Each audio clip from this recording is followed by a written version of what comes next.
So, dear council members, dear guests, we are about to start our outreach event, today's outreach event. Meet the GJETC council members. You're free to continue to get something to drink or to eat. Please just feel free. This is meant as a kind of lunch meeting, informal style lunch meeting. We would just like to give you some insights into the council's work, what we did yesterday, what we did today, and then we are open for your questions or comments.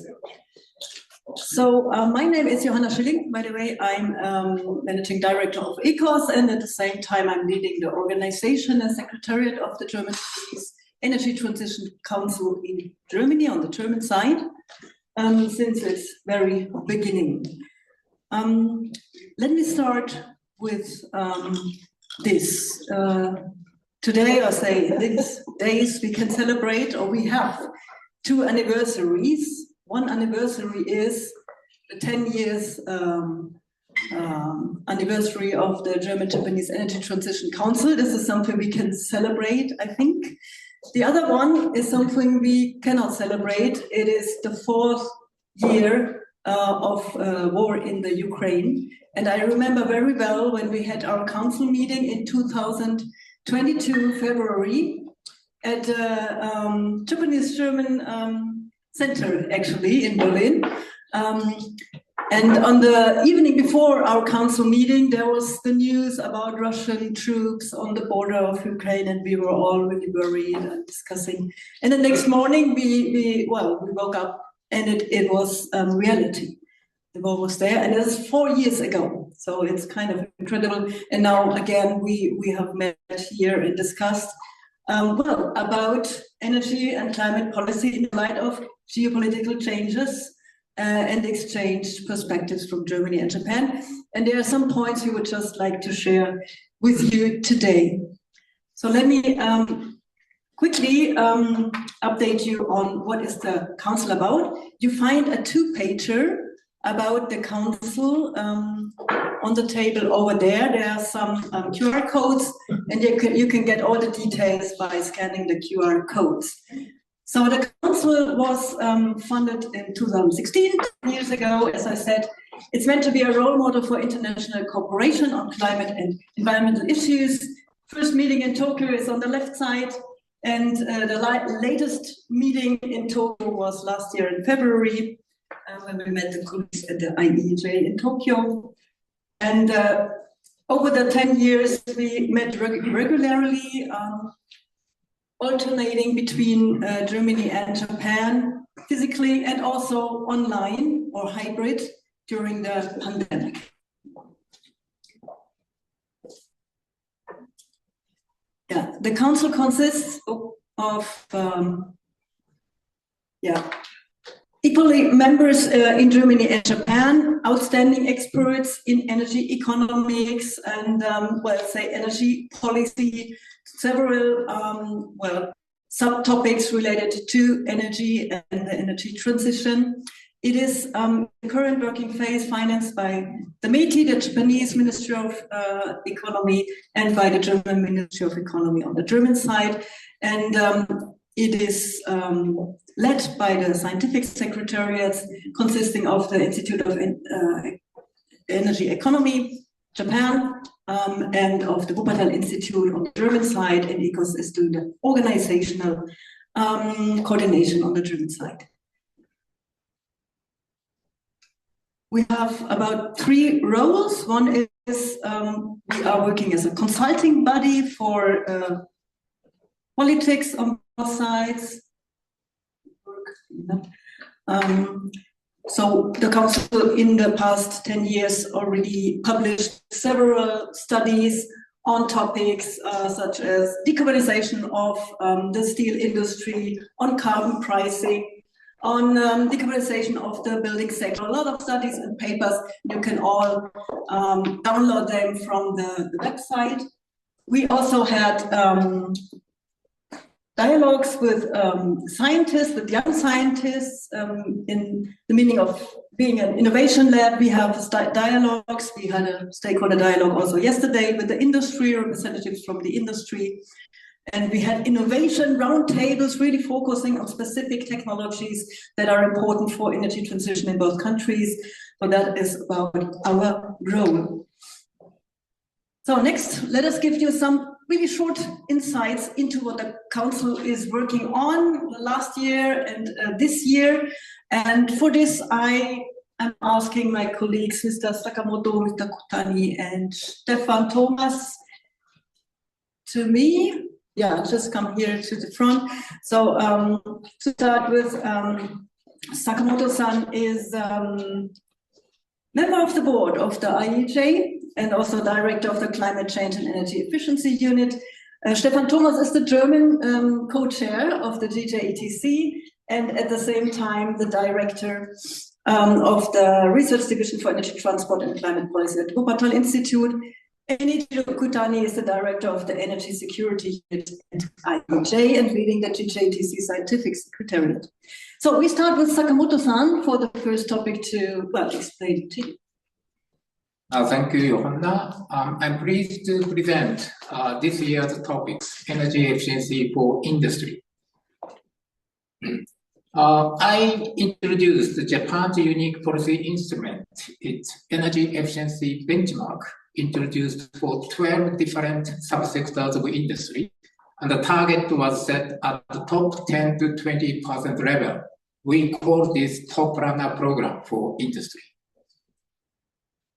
And also, German colleagues introduced one-stop shops that providing practical support for industry for energy efficiency. I understand this is a requirement under energy efficiency directives. Let me introduce just the right-hand side, the 5-point of policy recommendation we came up with yesterday and today. The first and the foremost, affordability. Unless affordability of energy price is ensured, our industry may go out of Japan, go out of Germany without making investment for energy efficiency. So carbon pricing should avoid too high energy prices. So secondly, that provide practical implementation support by creating one-stop shops, energy efficiency network, working with the municipal government and the funding agency. These are the regional level, but national level coordination needs to be enhanced. The third point is to take a holistic approach, energy efficiency within entire energy system, which means, for instance, during the daytime, we may have abundant solar power. In that case, we may need to increase energy demand rather than decreasing. And also links with resource efficiency between resource efficiency and energy efficiency is essential, and the demand response is a key in this regard too.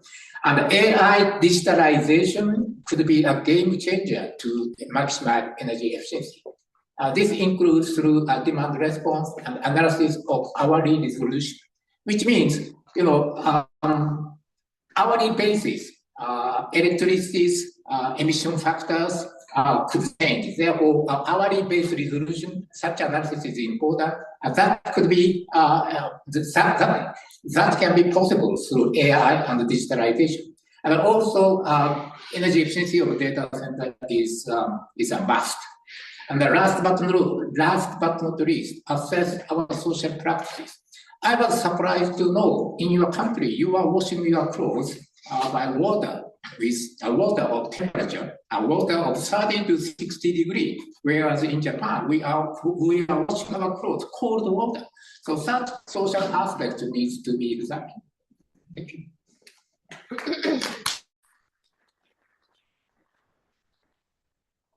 Yeah, thank you so much, Sakamoto-san. So you can see what we discuss about washing machines. But of course, this is, well, just a very concise, thank you very much, let's say, wrap up what we discussed hours yesterday and today. And it's only provisional, so we will still have to, yeah, just work it out a little bit. So next topic is presented by Stefan. No, by you. Yes, please. My name is Ichiro from IEJ. As you may know, the demand for some materials are increasing and also expected to increasing in the future for using producing some clean technologies like batteries or solar panels. Next, please. For that security, supply security of those materials is critical for achieving energy transition in both countries. So the government has implemented some policies to secure those material supply. One may be the stockpiling. Germany and Japan both has a stockpile for materials, and also try to diversify supply sources, and also try to increase the self-sufficiency of our own resources. Next, please. So with those policy alignment and the changing geopolitics circumstances, we cannot provide those recommendations. The one is demand reduction through substantial substitution by innovative and alternative technologies. We are using a conventional technology to produce solar panels or batteries. However, there will be a chance to change those production system itself. We can use different materials, which is not critical to supply, so that to reduce the risk of supplying critical minerals. Another one will be the circular economy principles. If we can reduce the materials, we can reduce the consumption of the raw materials, the virgin materials. In that way, we can reduce the risk for supplying critical materials. And third is alternative sources of mining and processing, including domestic. If we can have our own resources in our land, that is the most secure states. But if not the case, we may seek another resource base in different countries so that to mitigate the risk, diversify the supply sources to mitigate the risk. That is a must for supply security. And fourth is access to international supplier and market. We need a transparent market systems to ensure the supply security. Otherwise, the one who has the power to control the market, they can do anything. So we have to avoid such situations by implementing a transparent market in the world. And Japan and Germany has both strong industry bases, manufacturing bases, so the demand for such minerals is higher.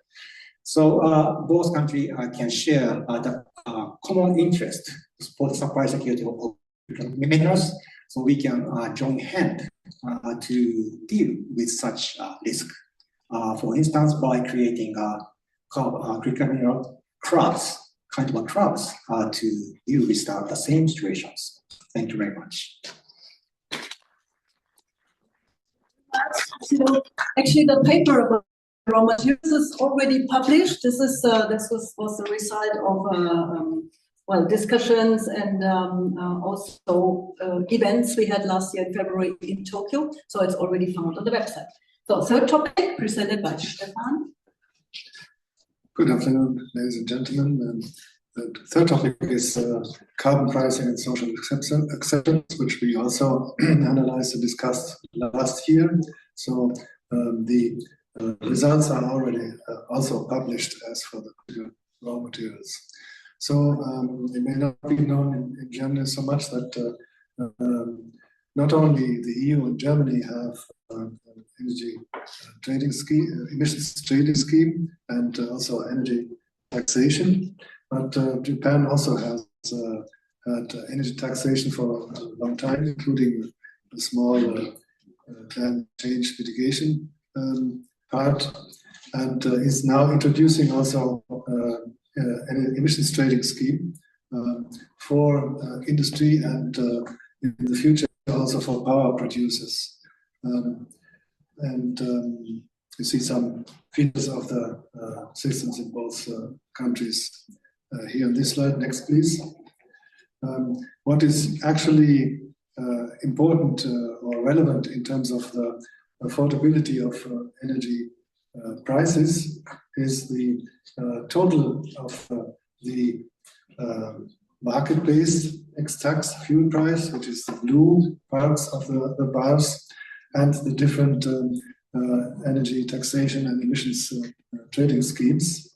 And as you can see, the resulting total energy prices are relatively similar between both Germany and Japan, with one exception, the residential power prices. Next, please.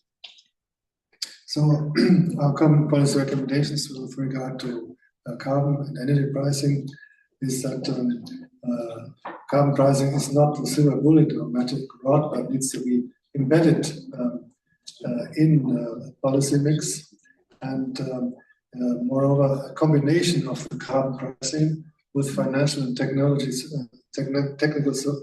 practical support for the abatement of emissions is key for the acceptance of carbon pricing by citizens and businesses. And one of the best ways to use the revenues from carbon pricing is exactly for funding this support. And then this policy mix needs to be sector specific and possibly technology specific. It should also address the concerns of market actors and aim for progressive distribution effects to achieve the social acceptance.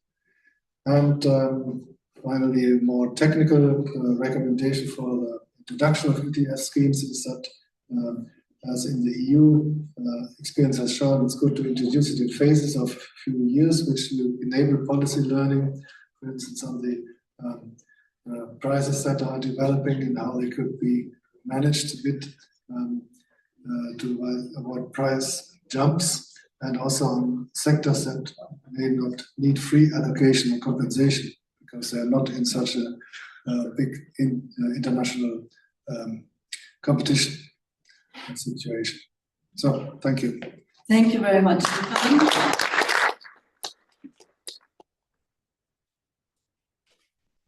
Well, all three of us, thank you very much for the insights into the current work. As I said, you can find at least material about the first or the second two topics on the website already.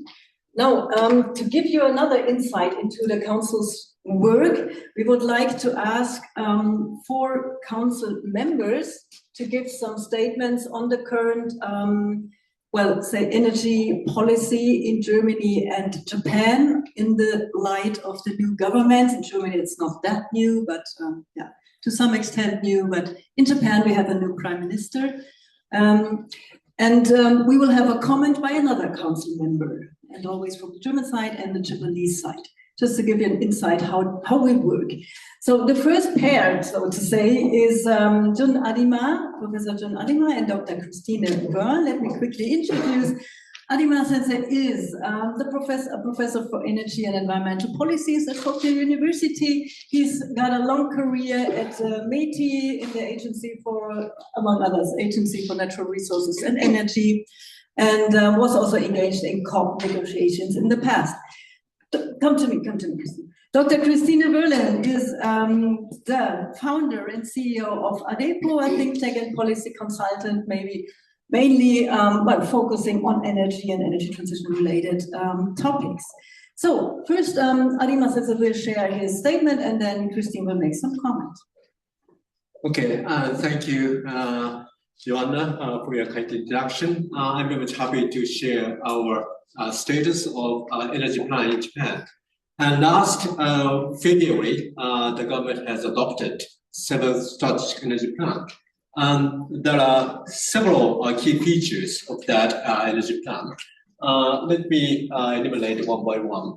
The first one is while S+3E, namely safety, energy security, and economic efficiency and environmental protection principles maintained, but reflecting the current geopolitical uncertainties, a stronger focus was placed on energy security naturally.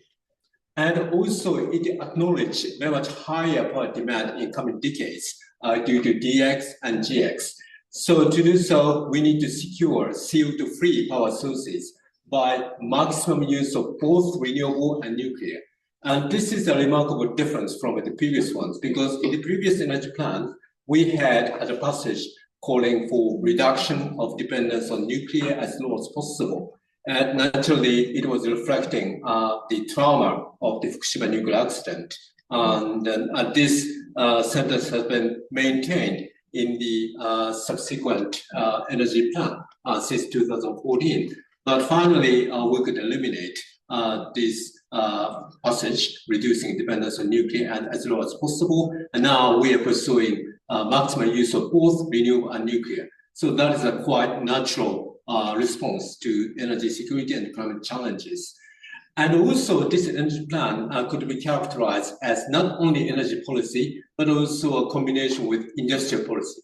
And together with this energy plan, we have also formulated the GX 2040 vision. And renewable energy is to be introduced to maximum extent possible, but while we are going to avoid excessive dependence on specific power sources or fuel types. And nuclear power station restart with safety is utmost priority because that can provide the CO2-free and massive amount of zero carbon power generation. And this is the cheapest option for tackling energy security and climate mitigation both. And next generation innovative reactors are to replace existing ones. And R&D of innovative reactors, such as including fusion energy, is also emphasized. And in particular, the Prime Minister Takaichi is a great fan of fusion energy. And one thing I'd like to highlight as well is acknowledging uncertainties and range-based forecast, reflecting various technological and also geopolitical and also market uncertainties. So could you please go to a next slide? Yeah, this shows the electricity mix, current and target. As you can see, in 2040, there's a range in terms of thermal power share out of the total power generation, and also range in the renewables in terms of their share of the total power generation. So next one, please. And this is, Japanese new NDC, nationally determined contribution for 2035 and 2040. And this is in line with the 2050 carbon neutrality goals. And we also have developed 5 scenarios. Please go to the next slide. Yes, 5 slides depending on the penetration of various clean energy technologies like renewable and also hydrogen and CCUS. And from scenario 1 to scenario 4, as you can see, all of them, we achieve 70% reduction from 2013 level by 2040. So this is something like the everything goes well scenarios. But in addition to these 4 scenarios, we have added 5th scenario, risk scenarios, where the penetration of renewable and hydrogen and CCS technologies are lower than expected. So in that case, still, we need to secure supply security by providing, say, gas supply through LNG contract. So that means our achievement of the carbon goals could be less than 70%. So in this scenario 5, our emission reduction of the CO2 would be 56% below 2013. So please go back to the first page. So this sort of, the uncertainties are, say, clearly acknowledged. And as I said, scenario of underachieving an NDC due to slower penetration of clean technologies, in addition to all goes well scenarios. This is another characteristic of this 7th strategic energy plan. And this sort of, the risk scenario could not be considered in the previous energy plan, because in the previous energy plan, climate mitigation was somehow the highest priority for the government. But facing with uncertain geopolitical situation, we need to consider both energy security and climate mitigation. And depending on the situation, we need to also factor in the situation where the NDC may not be achieved depending on the various factors. Okay, that ends my presentation. Thank you very much for your attention.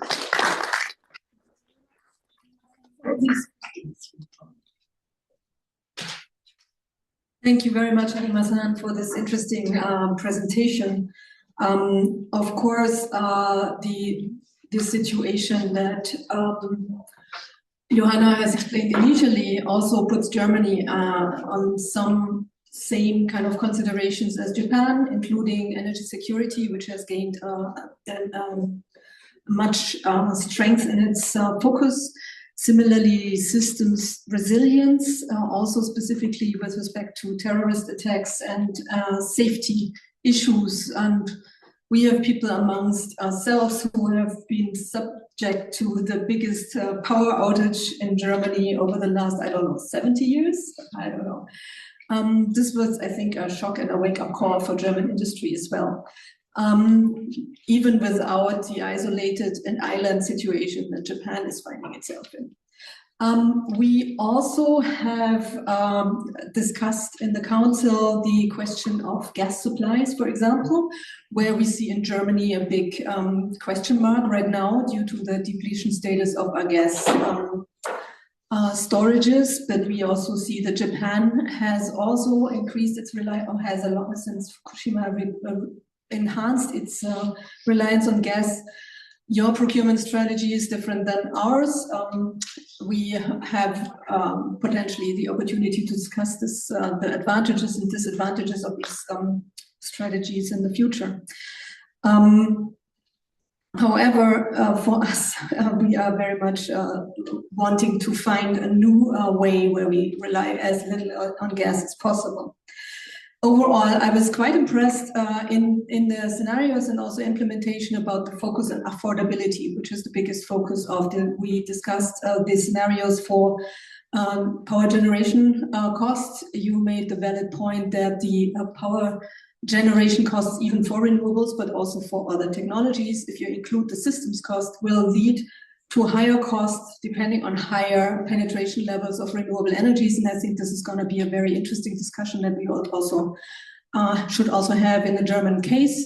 However, I see large potentials in how we in Germany approach the systems integration of renewable energy. I see large potentials for cost reduction in how we do it, financial costs as well as technical costs. And I look forward to more discussions on that end in the future. Thank you very much.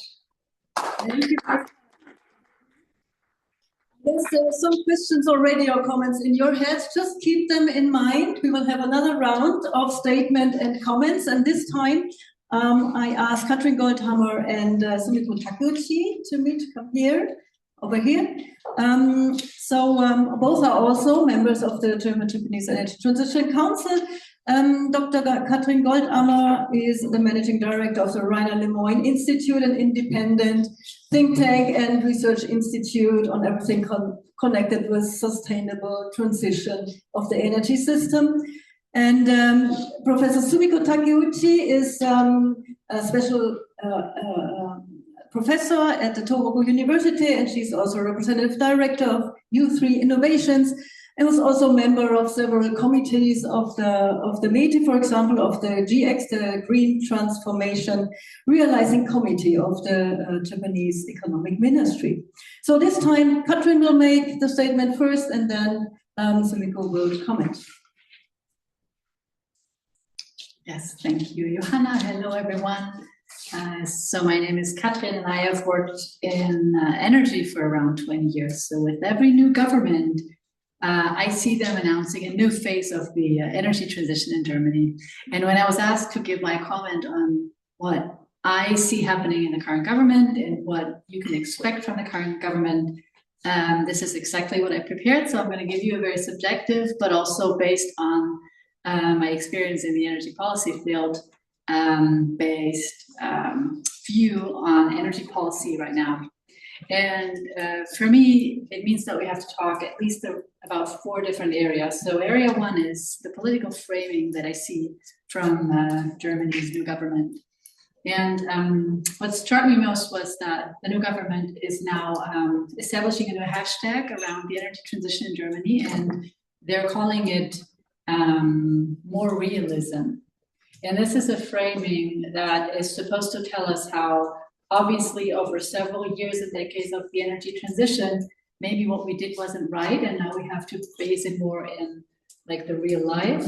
And for the new government, this means, if you spell it out, that it's more based around cost competitiveness, affordability, energy prices. But this is only just a hashtag, right? It doesn't mean that these issues weren't of utmost importance before that, but this is the framing that we get these days. What we're looking at is kind of the transition from 50 to 100% renewables, more or less, because this is where we're at.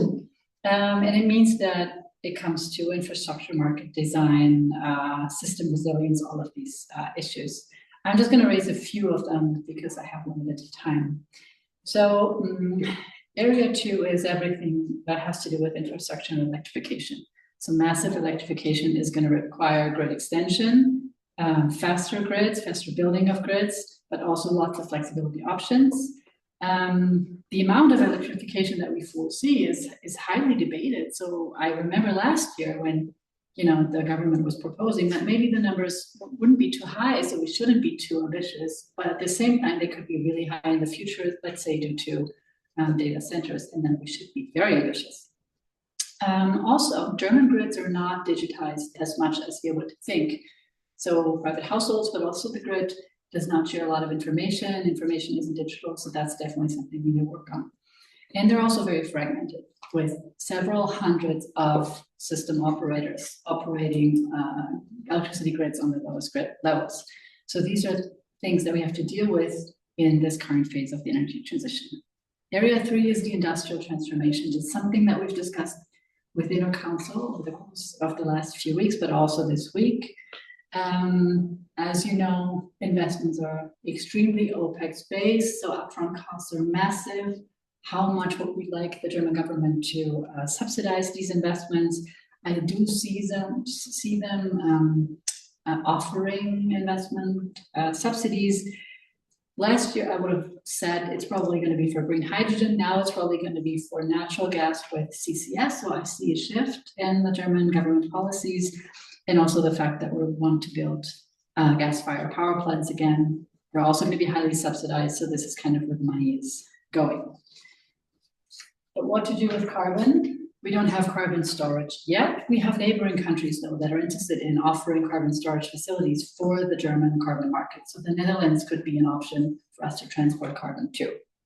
And area 4, as always, is the link between the German and the European policies. So everything that has to do with emissions is European. Basically, everything that has to do with the transport sector, building, heatings, that's kind of national. So in Germany, as you know, we're in this link between these governance areas, which is very different to other countries. And it's also something that we discuss all the time.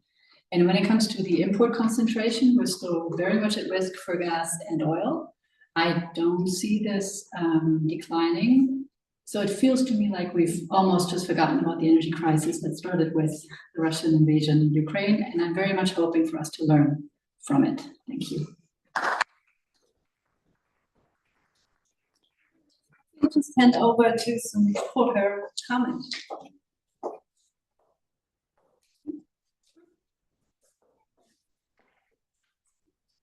Hello, everyone. My name is Sumiko Takeuchi, an independent researcher on energy and environmental policy in Japan.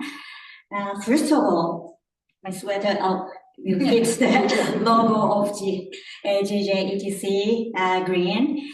And yeah, it was, we enjoyed Catherine's very informative presentation.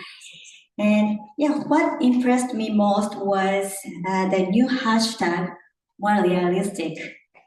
Yeah, being realistic is extremely important and fundamental when considering energy policy. Energy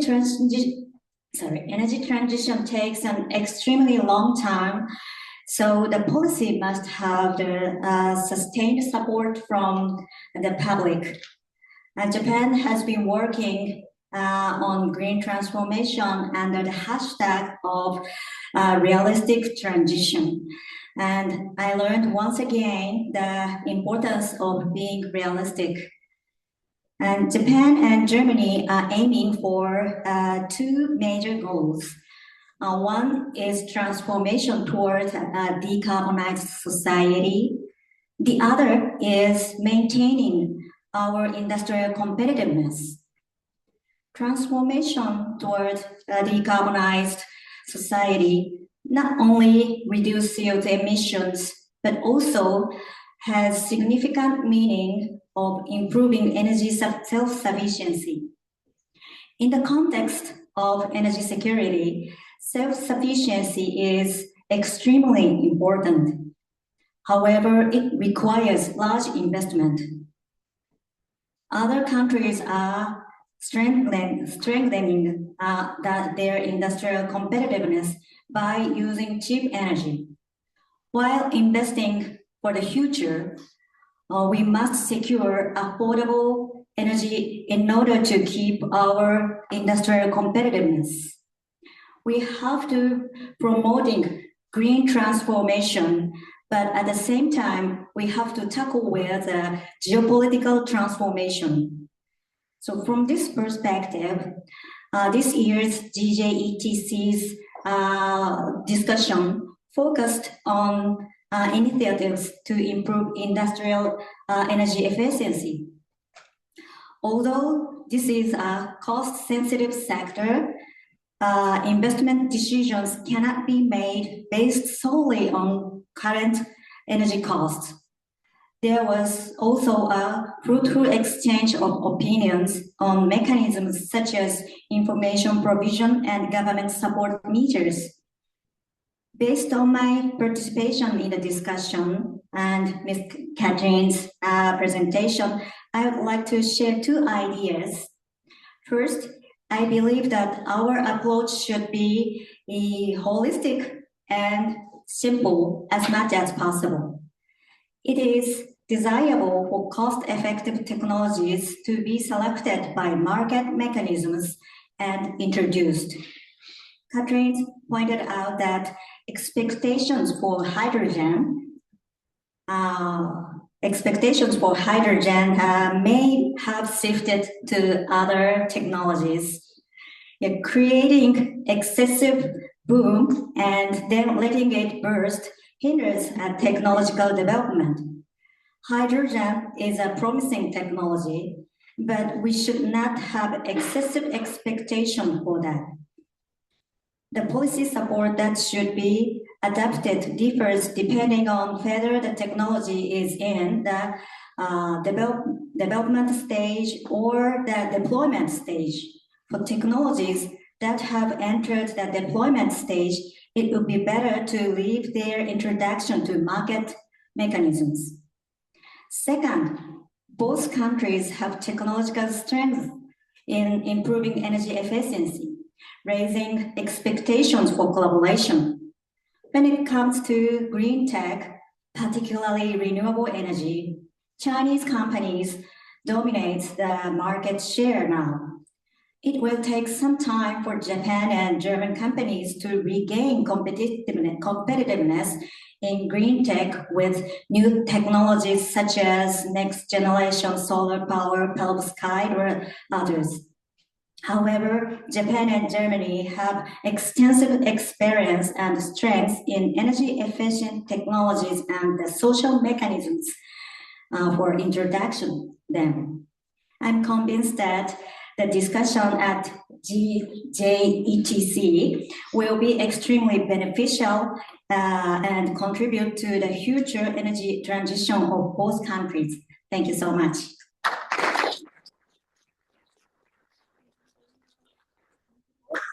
Of you, both four of you, for sharing your statements, your comments. So now it's your time. The guests, I saw some stakeholders who also participated yesterday in the stakeholder dialogue, but also guests that just joined us today, other council members, of course, also. So if you'd like to raise a question or give a comment, just raise your hand. I see the first hand. Hello, it's Mr. Eisen. I'm working for over 30 years for the Japanese government and major Japanese companies. I'm following the council's work for over 10 years. I was a little bit hesitant about the future of the council. I was now convinced that it makes some sense. From my point of view, from the industrial side from Japan, there are a lot of requests in regard of European activities.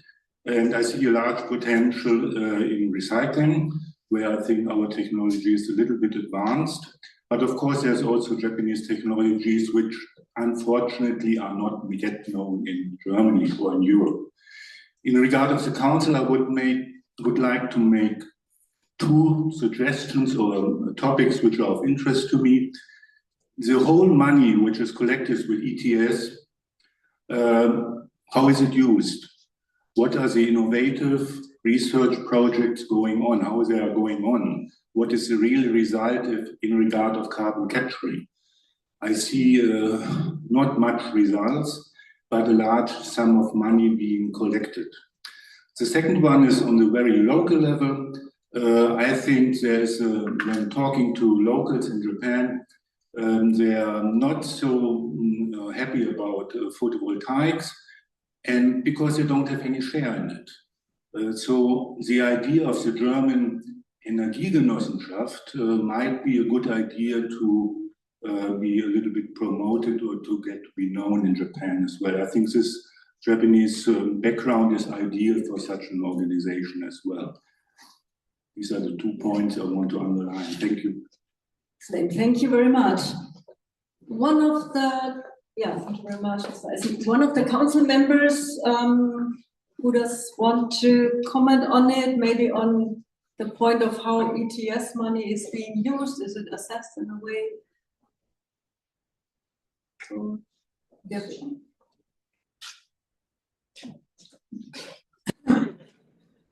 Yeah.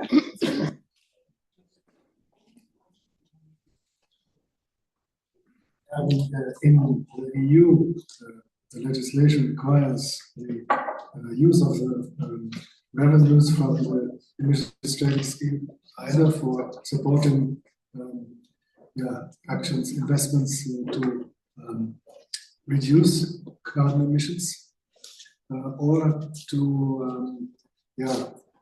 reduce the adverse impacts on energy poor or business through the price increases that the carbon pricing creates. So, as we have found in our analysis last year, this is also a very appropriate use of the funds that are generated. And there is also a special innovation fund governed by the European Commission. So this is, of course, also a productive use to simulate innovations. And, so thank you for also the suggestion to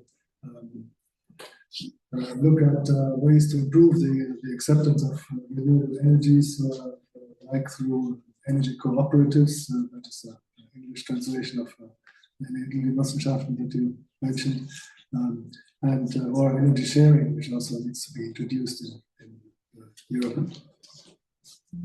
Yeah, thank you very much, Stefan. Other questions or comments? Yes.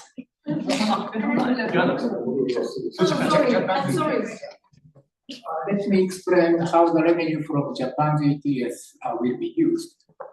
Japan starting the mandatory ETS this year, but for the time being, it will be free allocations.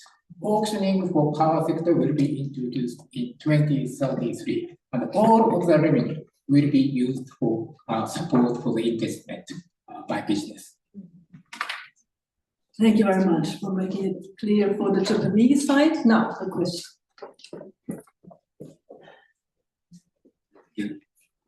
My question is twofold, maybe to the room or maybe to the council, maybe someone knows the answer.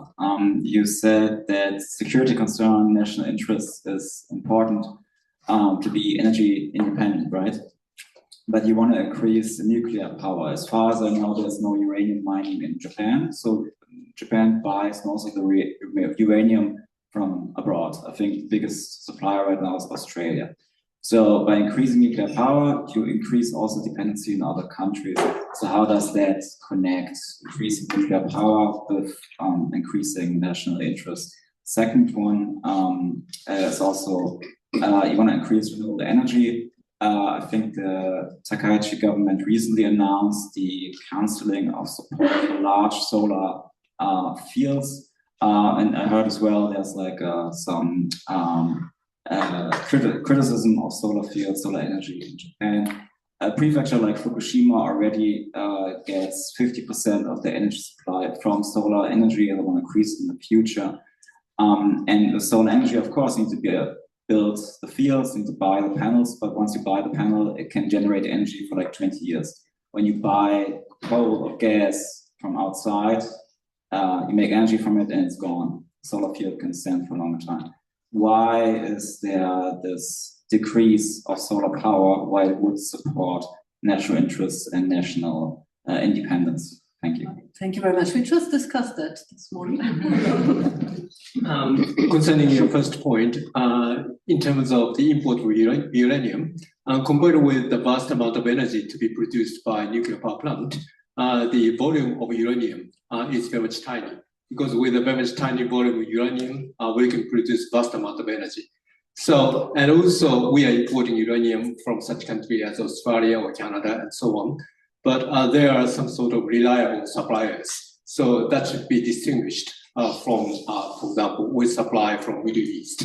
So that is the response to your first question.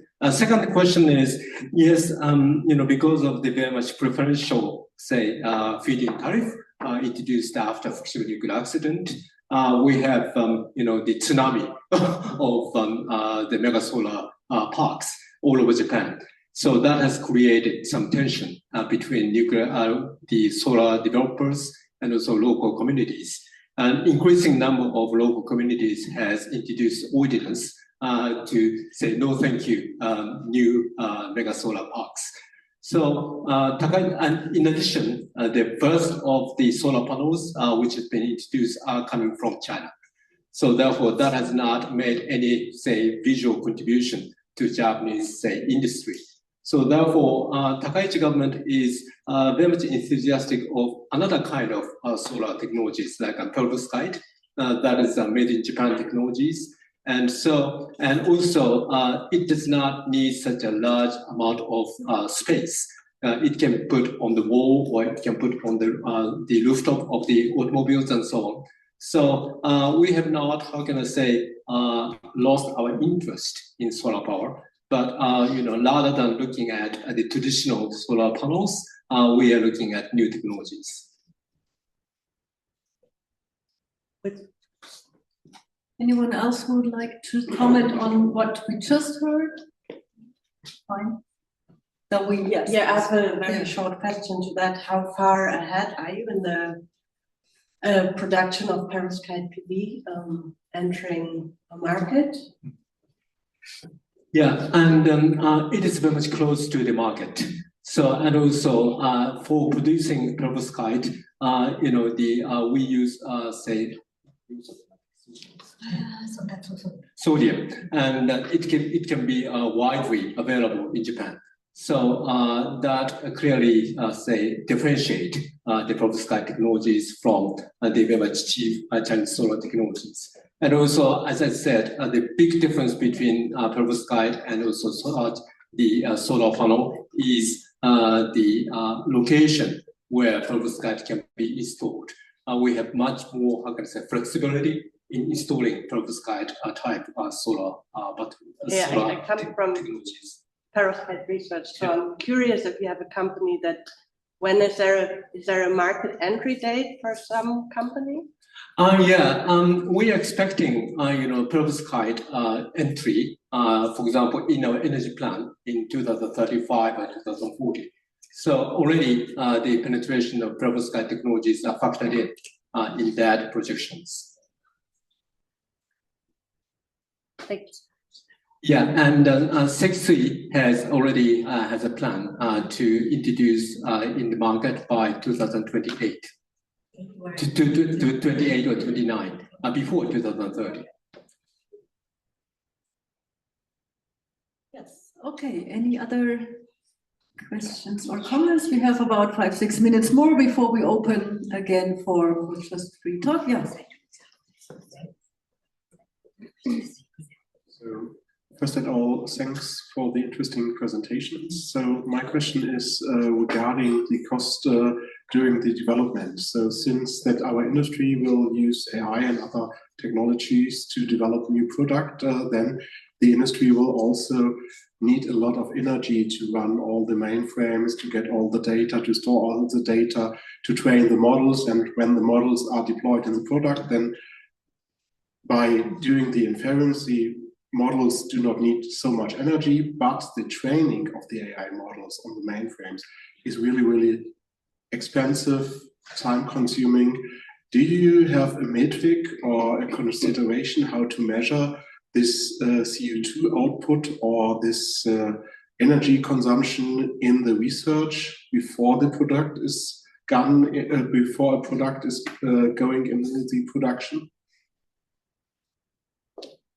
An IT specialist asking, well. Let me try to answer your question. Maybe not the direct answer to your question. My institute published a study on AI and energy demand in the future. We estimated that by 2035, energy consumption, electricity consumption by data center will be more than double compared to the current level. But we can realize a huge energy efficiency potential by applying AI to end-use sectors. This is particularly the case for industry. We compare the industry, commercial, and the transport. The industry energy saving potential by AI is by far the greatest among other subsectors. In total, those energy saving potential by far exceed the additional power consumption by the data center.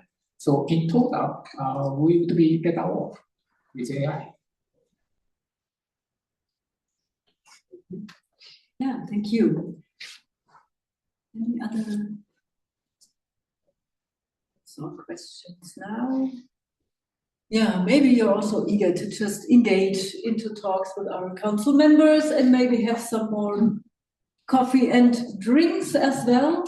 So please be our guest, please stay for a little more time and just approach our council members. There are more standing around. And yeah, so I hope you can have interesting personal talks with us. And thank you so much for being with us and giving us the opportunity to sharing insights into the council works with you. Thank you.